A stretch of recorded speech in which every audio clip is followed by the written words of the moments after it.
What's up now? We back. My bad. I know the video was supposed to be out last night, but I just want to take a little more time to dig into this topic. This next topic is one of my favorite, but we're back. Thank you for tuning in to Win Regardless TV.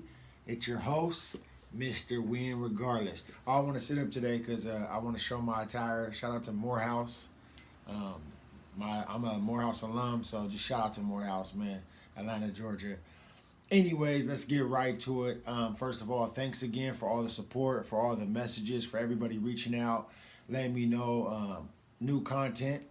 This topic actually comes from somebody else's Instagram and other people calling me and writing, texting me and letting me know what they want to hear, man. So I appreciate all the support. But remember, like the video, subscribe is the most important, and hit your notification button.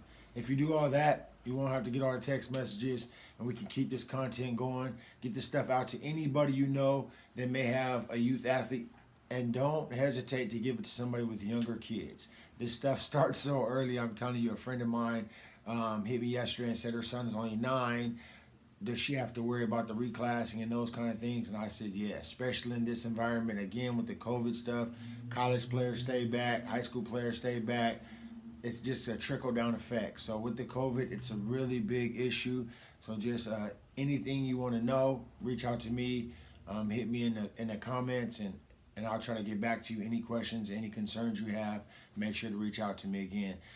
So let's get to the topic for today. We're going to talk about one of my favorite things to talk about: bad basketball parents.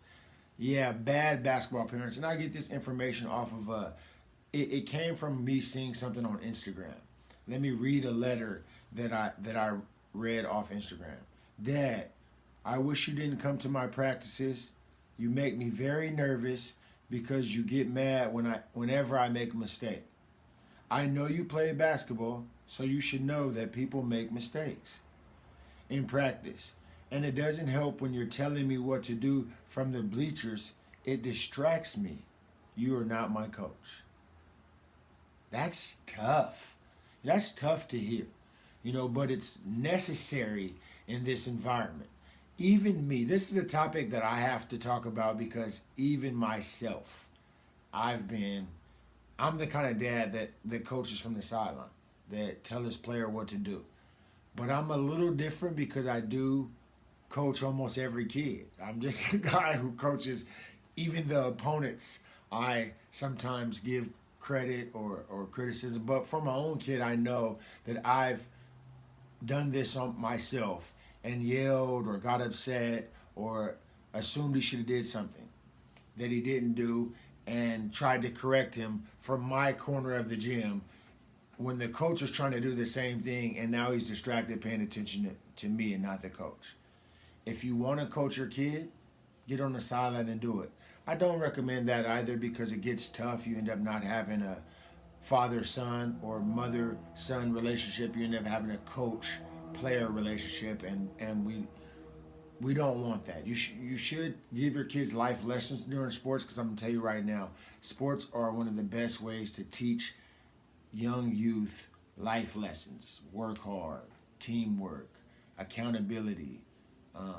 The harder you work, the more successful you'll be. Although there's so many life lessons in sports. So you're always a coach. Even a parent, you're a life coach as a parent. So yes, you are a coach, but it's tough to have that coach player relationship all the time and not know when to shut it off. But I have coached my own son and we have a good relationship. We talk a lot. I try to talk a lot. I hate the daddies or the moms. The funny thing is I've been in gyms more often where it was bad moms. Yes, bad moms. Moms, you guys can get rough, real rough on your kids. Allow them to enjoy the game. Allow them to focus at practice. What I would recommend, keys to maybe distract your own self from wanting to yell, because I get it. Like there's moments where your kid is better than that. Your kid has more effort than that.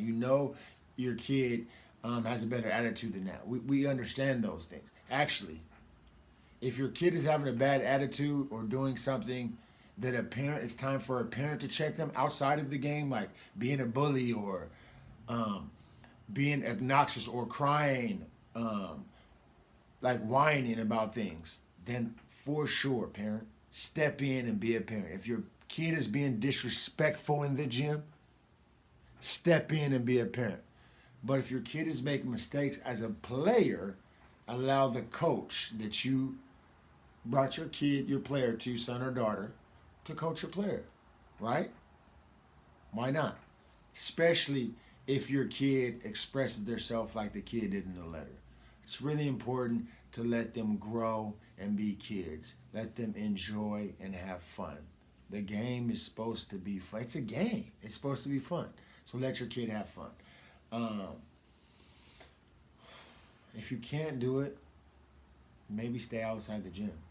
Maybe have somebody record it and watch it from them outlets like Baller TV or something. Because it's upsetting to other parents. It's upsetting to other kids. It's upsetting to the coach. Ask your own kid. I guarantee, like this young kid expressed, I don't even know how young the kid was, but you could tell by the handwriting it wasn't an older kid. So that's at a really young age. You're rah, rah, rah. Getting on your kid, yelling at. And honestly, if your kid can beat you right now, I see so many dads in the gym now that my son is ninth grade in high school now.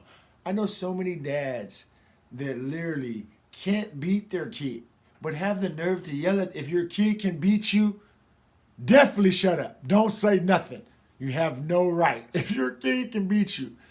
And for those dads that's out there, I'm gonna put a challenge out. I got a challenge for everybody on this video. If you see a dad in the gym and it's between, don't make it a young daddy, because I'm kind of old. Like I said in the last video, I'm 42. So if they're in 35 to 45 range or something like that, and they're yelling at their kid, I challenge them to the $500. We could play some ones. Winner takes all. We'll go to 7, 3 dribbles like the young kids do. I'm saying though, like, don't be out here just bullying your kid, man, and you can't even play. I mean, for the guys that can play, you know how distracting that is. For anybody who has played like myself, you know how it is. You want your parents' support. A lot of times you're doing it for that. So allow your kids to enjoy the game. Remember, it's a game, everyone. We want our kids to be as successful as possible. Some of us know we spend a lot of time in the gym, a lot of time on trainers, a lot of times at practice. I get it.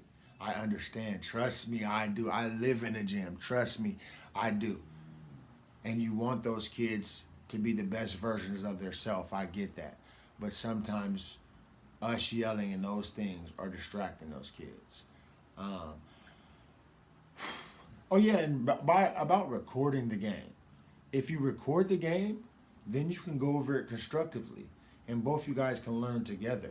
If you just record the whole game, I think that's the best way to communicate with your kid their wrongs, because then they can't say I didn't or get upset about that, because you show them on film, like, you should have passed here, or you should have pump faked here, or you should have held your follow through. Those things can be pointed out. You should have slid your feet. Look where you're at on defense. You're not moving. Those things can be addressed in film, not aggressively in front of everybody, not yelling across the court, not making yourself look like an ass, honestly. So I appreciate everybody again for your support. Make sure you subscribe to the channel, hit the notification. I'm actually gonna learn how to put all that stuff up there, my Instagram and all that.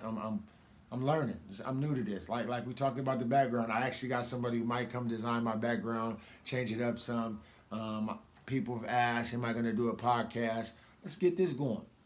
When I get to 500 subscribers, I'll start moving in a direction to do a podcast, getting guests on and things like that. So, share the videos.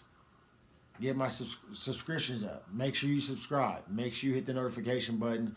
Videos coming soon. Next week, we'll do the recap of this video when I get the feedback. Any questions, please leave them at the bottom. Any comments, concerns, topics, let me know. If you got my number, hit me. I appreciate all the phone calls, especially from the young players. I really appreciate all the young players reaching out, man. I got another video for you guys coming next week. I think I got a topic already for next week. Remember, iron sharpens iron. My brother always tells me that. So parents, be an iron for your kids. Sharpen them. Don't hurt them. Don't hold them back from workouts. Get them in the gym. Keep working. I appreciate all you guys. Make somebody smile today. Be positive in somebody else's life. Be an impact, in a positive manner. Don't let nothing steal your joy. Be great. Win regardless. I want to thank my sponsors, Circle of Success. Appreciate you. Bless the Ball, of course. And that win regardless. Again, merch coming soon. I just got to get it going. I got a young boy, man. One of my young boys, Hoopers, man, said he was going to design a logo for me. I'm looking for that. I would appreciate it more if it was from a young Hooper. But I appreciate you guys again. Sorry the video wasn't out, but here we go. New topic. Get at me. Parents, stop acting crazy in the gym. I was one of them. I learned my lesson. Let's grow.